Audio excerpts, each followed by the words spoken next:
What if I told you the most disturbing sin didn't happen before the flood, but inside the ark itself? Because the truth most people don't know is this: everyone outside was dying, but inside the ark wasn't safe either. The ark. For most of us, it's always been painted as a peaceful boat, floating safely while judgment fell on the earth. Children's books show smiling animals. Movies portray it as humanity's refuge. But what if the real story was much darker? For one entire year, the world outside was screaming in terror and drowning. But inside that sealed wooden chamber, tensions were rising. Evil spirits circled and clawed for entry.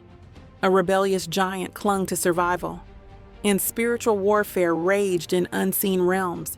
This wasn't just survival. This was judgment, unfolding from within. Tonight we unseal the ark and reveal what really happened during humanity's darkest hour. What really happened inside Noah's ark? It's not what you think. You've only scratched the surface of Noah's ark. Inside the forbidden vault, we're going even deeper. Unlock hidden texts, expose forbidden theories, and uncover the shocking aftershocks of what was carried inside the ark. Click below and enter the forbidden vault before this knowledge is lost forever. Okay, let's be honest. When most people imagine Noah's ark, they picture something peaceful. You know, animals marching 2 by 2, Noah smiling, birds chirping while the rain falls softly. But that's not what really happened. The ark wasn't a cruise ship. It was chaos, a floating survival bunker packed with thousands of animals, all stressed, all noisy, all needing food constantly. Imagine the noise. Imagine the smell.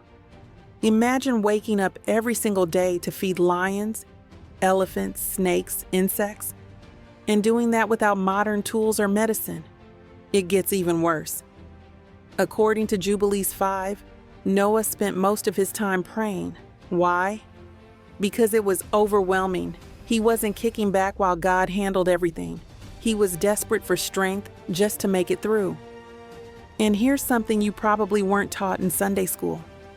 Midrash Tanchuma, Note 9, actually says, Noah broke bones feeding the animals. Yeah, the stress, the danger, the exhaustion literally broke him down physically. So, let's be real. This wasn't paradise. It was survival mode.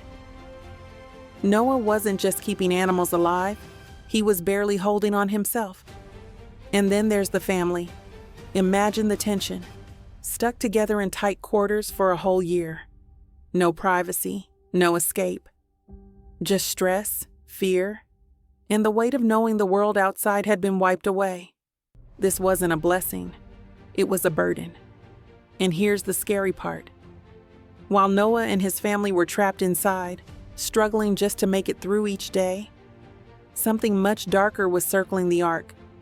Because not everything died in the flood. Some things wanted in now. If you thought life inside the ark was intense, outside, it was far, far worse. The world wasn't just drowning. It was screaming. As the floodwaters rose, everything that had breath was wiped away.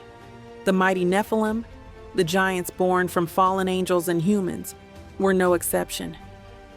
But here's where it gets disturbing. According to the book of Enoch, chapters 15 to 16, when the Nephilim died, something unnatural happened. Their bodies perished, but their spirits remained. Now the giants, who have been born of spirit and flesh, shall be called evil spirits upon the earth, and on the earth shall be their dwelling. They became disembodied evil spirits, what we call demons today. And they were angry.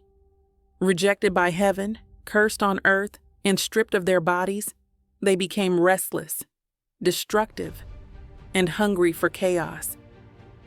Ancient traditions say these demonic spirits roamed the stormy, flooded earth. And when they saw the ark, the last refuge of life, they weren't just curious. They wanted in. Why? Because inside was everything they lost: humanity, which they once corrupted; righteousness, which they hated; the bloodline of the Messiah, which they wanted to destroy. In some ancient commentaries, especially hinted in the Targum Pseudo-Jonathan on Genesis chapter 7 verse 16, it said that God didn't just close the ark's door. And the Lord shut him in and appointed the angel Memra to surround the door with flames of fire. Think about that. The ark wasn't simply shut, it was sealed, supernaturally guarded. Angels were posted as sentinels, and divine fire was set at the door. Why?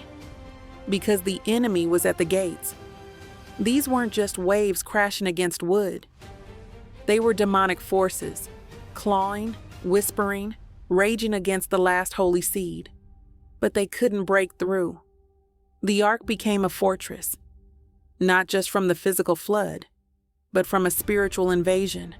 So while Noah's family fought exhaustion inside, while tension simmered in tight quarters, there was another war happening on the outside, a cosmic siege. But no matter how much they tried, the spirits of the Nephilim were locked out. God made sure of it. Because this wasn't just about surviving a flood, it was about protecting the covenant. You've probably heard that the flood wiped out all the giants. But what if I told you at least one made it through? And he didn't just survive. He clung to salvation itself, the ark. This is where things get very strange. In Pirkei de Rabbi Eliezer, chapter 23, an ancient Jewish commentary, we read the unbelievable. Og, the king of Bashan, was one of those who escaped the flood.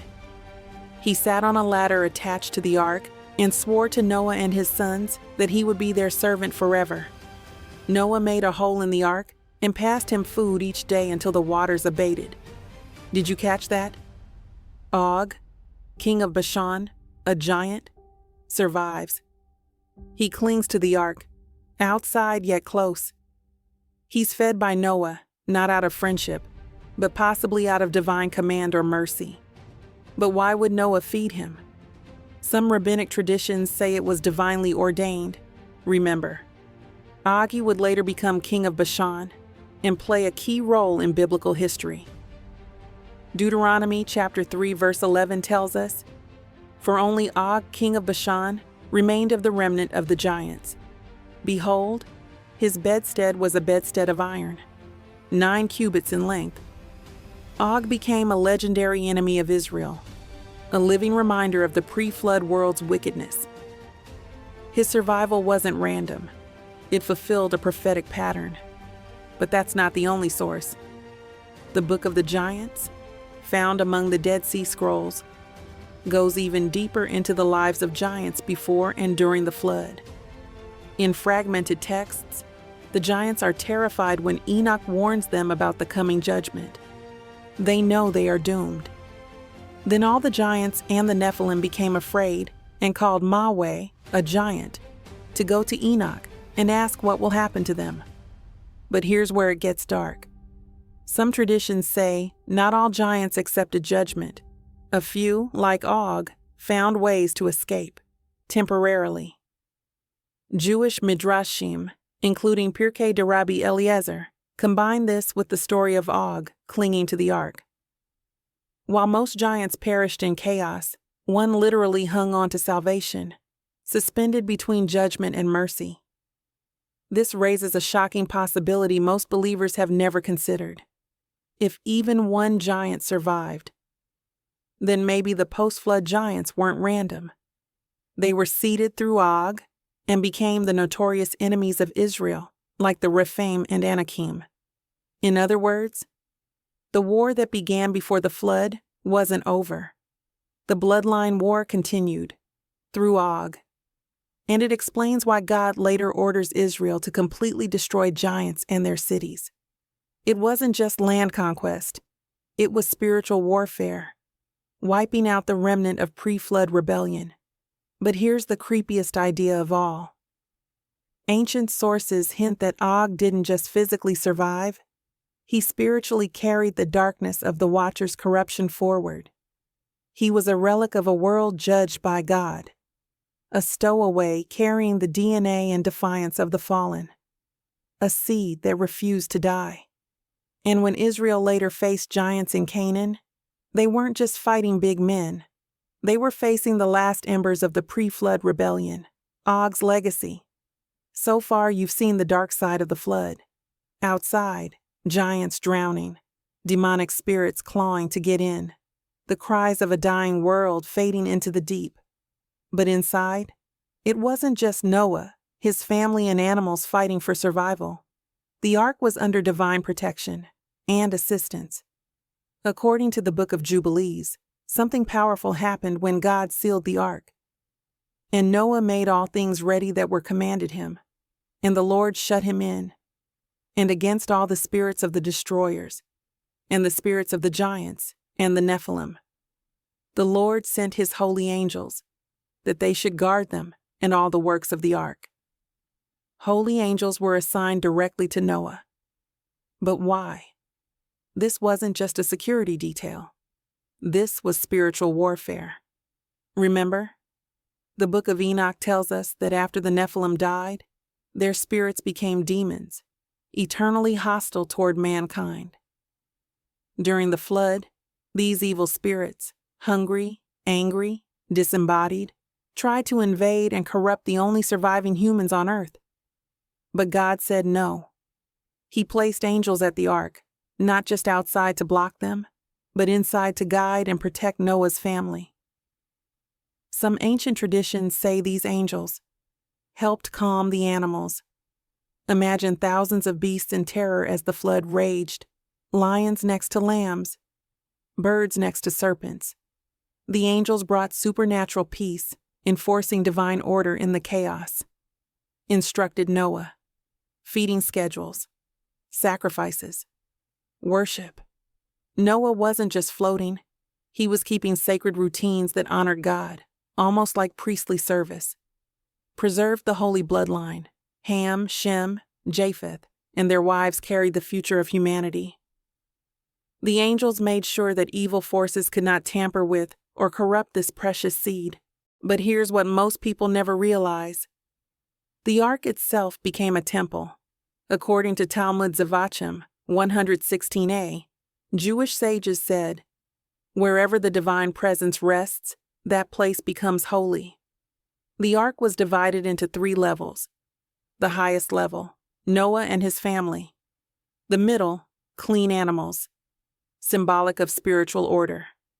The lowest, unclean animals, symbolic of the earth's corruption being preserved for later purification. This structure mirrored the heavenly temple, Holy of Holies, heaven. Noah, the righteous man, communing with God.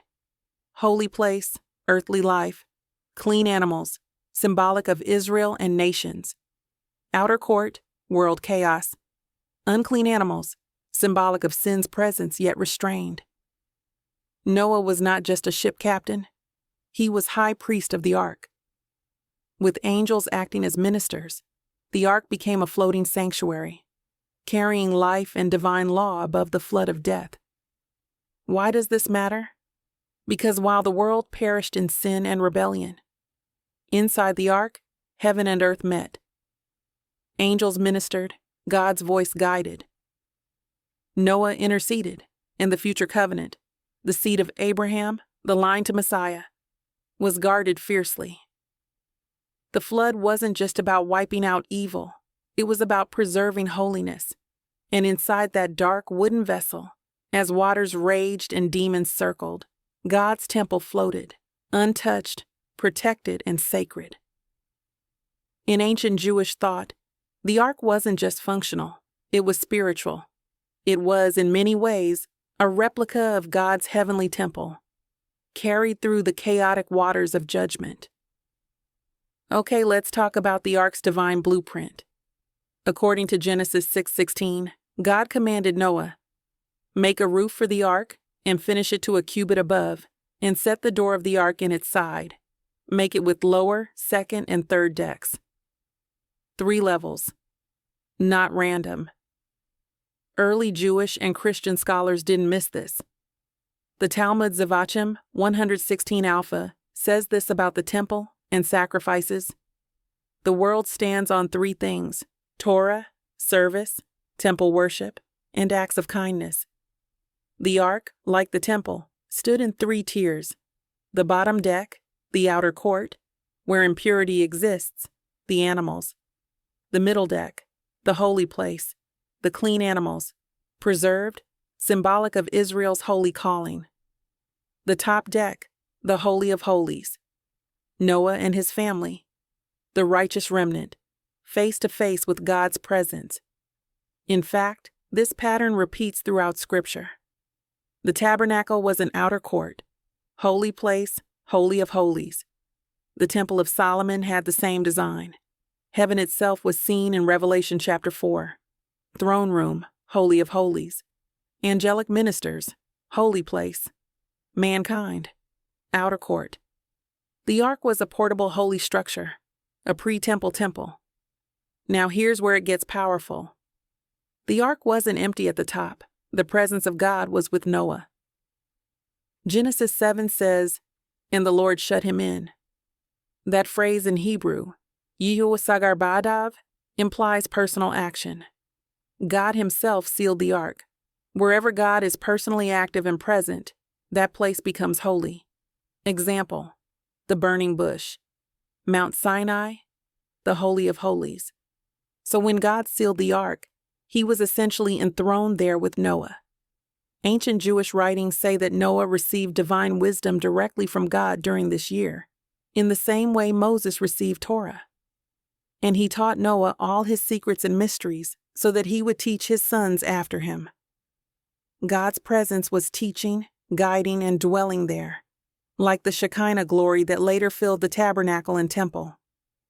Another shocking detail ties it all together. Genesis 8 says, "Then he sent forth a dove, and the dove came back. And behold, in her mouth was a freshly plucked olive leaf." The dove hovered over the waters, just like in Genesis when the Holy Spirit hovering over chaos. Brings peace and confirmation, just like the Spirit in the tabernacle and temple confirmed God's covenant. In Christian interpretation, early church fathers like Origen and Augustine, the dove equals the Holy Spirit, who later descended on Jesus like a dove. The ark wasn't only sealed physically, it was sealed spiritually.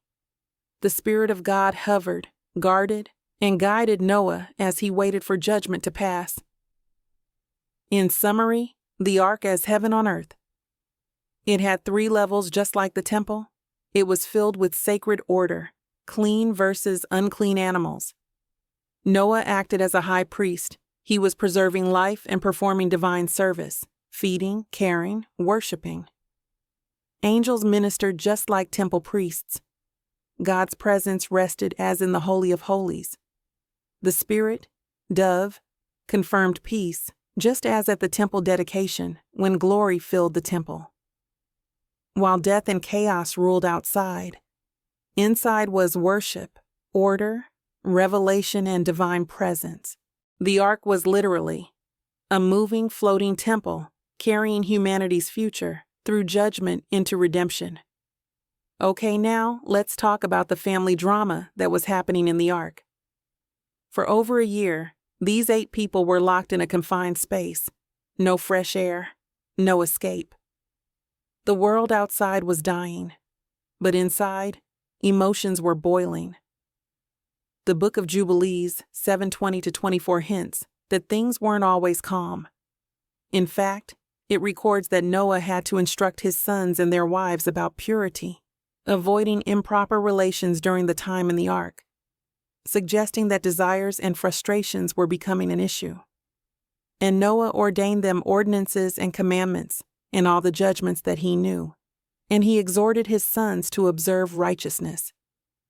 This wasn't just about survival. Noah had to act as a mediator, reminding his family to stay holy even in close quarters. Days turned into weeks. weeks into months. The endless noise of animals. Limited food. According to Midrash Tanchuma, Noah 9, Noah broke bones feeding animals because the burden was so great. Do you really think the sons and wives never argued about who was doing more or less? Jewish Midrash says the wives were anxious and worried, questioning if they would even survive to bear children afterward. Arguments likely erupted over food rations, especially as supplies ran low. The future? Will we ever leave this place? The roles of sons versus wives? Why do we have to do this part of the work? And then, there was Ham. According to ancient rabbinic tradition, Ham was the most resistant of the three brothers. Some even say he refused to abstain from sexual relations in the ark, breaking Noah's commands during that sacred year. In fact, Jubilees also notes that Noah specifically warned against this kind of rebellion in the ark. And thou, my son Shem, remember my words, and do not go after the thoughts of your heart, and do not take unto yourself wives from the daughters of Canaan. While Shem listened, the tradition suggests Ham rebelled inwardly, already showing signs of what would later manifest after the flood. This wasn't a new rebellion. It started in the ark. Seeds of disrespect, selfishness, and division were quietly growing, while God's judgment raged outside. What's chilling is that this family tension foreshadows future disgrace. Ham dishonors Noah after the flood. Canaan inherits the curse of rebellion. Nations like Egypt and Canaan later war against Israel. Where did this all begin? In the silence and shadows of the ark, the family survived together physically, but spiritually, the cracks were already forming. So while the ark protected them from God's judgment, it couldn't protect them from their own hearts.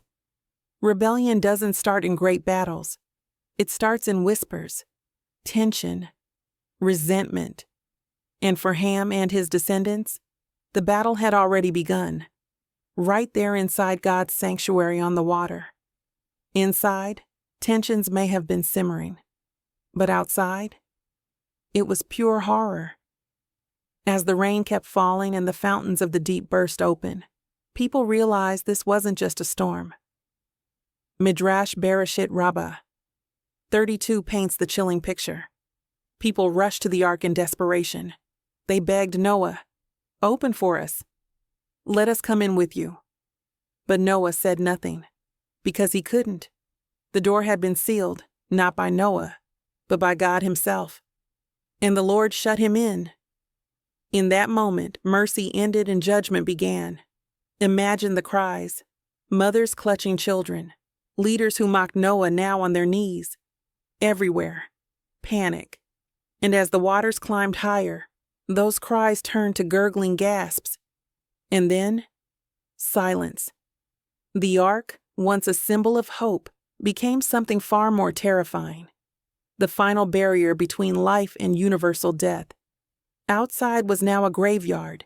Inside, the last flicker of humanity. What most people don't realize is that the terror wasn't instant. Some traditions say the wicked tried everything. Scaling mountains to escape, treading water until exhaustion, pleading with angels as the heavenly windows poured wrath. According to the Book of Jubilees 5:9-11, the judgment wasn't merely drowning, it was divine rage.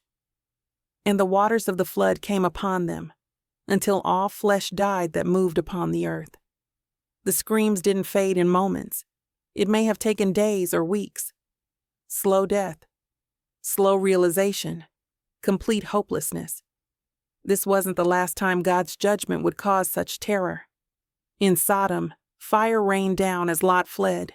In Egypt, screams echoed through the night as the firstborn perished. But the flood? This was on a global scale. A planet of voices snuffed out. Inside, prayer, waiting, tension.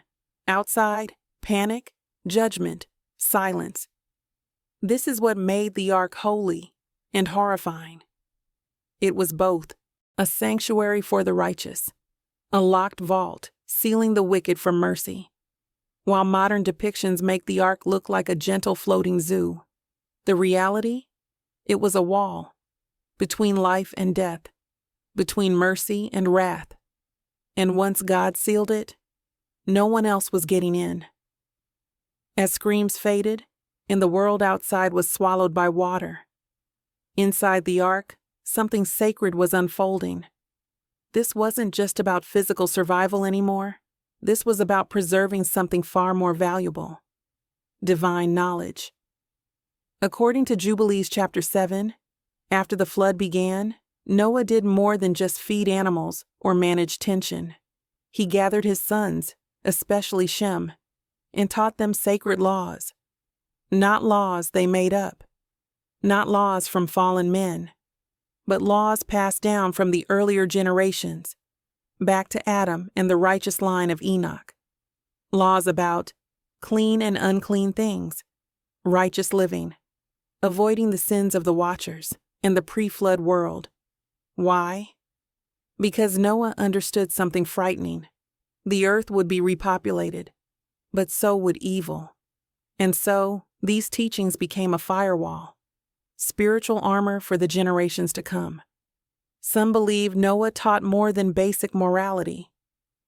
According to early Jewish mystical traditions, later reflected in the Zohar, though written centuries later, this knowledge wasn't just do and don't. It included the calendar of heaven, understanding sacred time. Jubilee 6 speaks of Noah restoring the proper times and seasons. The power of speech and blessing, how words could shape reality. Genesis 9:25-27 shows Noah's words shaping the destiny of nations. The laws of creation itself, how God designed the world to operate. These became foundations for Kabbalistic teachings much later. Some mystical teachers say Noah's Ark was the chamber of secrets before Moses ever built the tabernacle, a place where heavenly wisdom survived judgment. Among Noah's sons, Shem was different. He became the keeper of these mysteries, later referred to in Jewish tradition as Melchizedek, the priest king of Salem. Shem passed the knowledge to Aber, the father of the Hebrews, from Aber to Abraham, who walked with God, and eventually Israel, Moses, and the entire priesthood. What began in whispers inside the Ark became the spiritual DNA of nations. Because Noah knew, judgment may destroy flesh, but ignorance destroys souls. If divine truth isn't preserved, evil will return even stronger.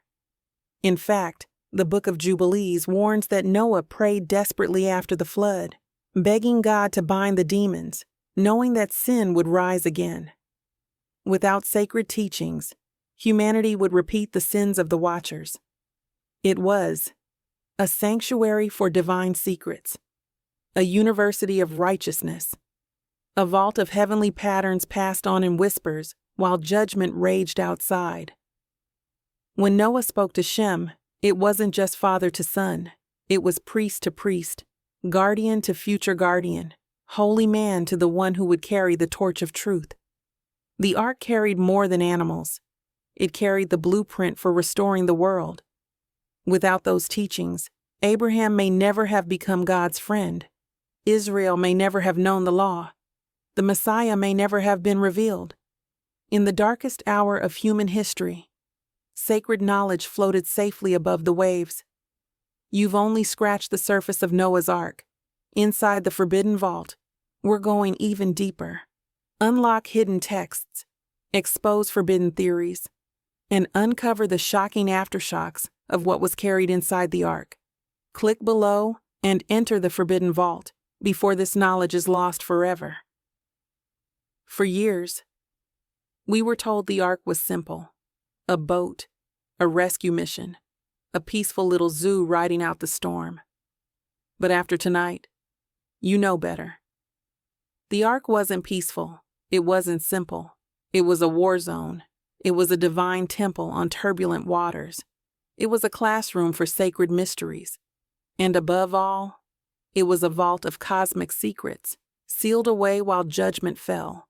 Inside there was chaos, animals roaring, family tensions boiling, dark spirits clawing outside, desperate to get in. A giant clung to its side in terror, while angelic beings stood guard, holding back the tide of demonic corruption. Even among the chosen, rebellion quietly grew. Ham, and maybe others, harbored seeds of future disgrace and division.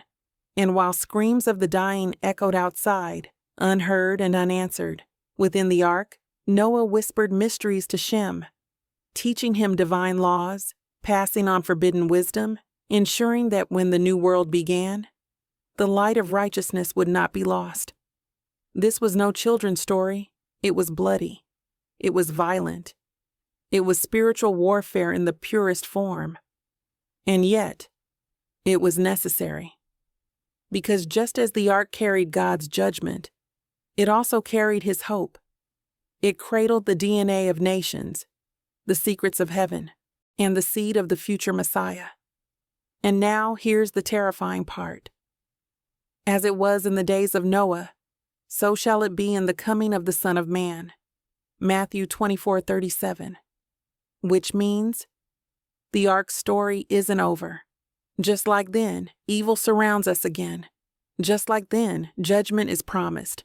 And just like then, only those sealed by divine grace will make it through. So maybe, just maybe, what happened inside Noah's ark wasn't just history. It was a blueprint, a revelation, and most of all, a warning. So now you know. The ark wasn't just about animals and rainbows. It was a divine vault, a battlefield of spirits, and a stage where humanity's future was rewritten in whispers, screams, and sacred bloodlines. But here's the chilling thought. As it was in the days of Noah, so shall it be. What happened inside the ark is more than history. It's a prophecy. And if it happened before, it can happen again. The question is, when judgment comes again, will you be sealed inside or left pounding on the outside? If this opened your eyes, you're going to love what's next. Click the video on your right, because in that one, we expose another ancient mystery they never told you about. You don't want to miss this.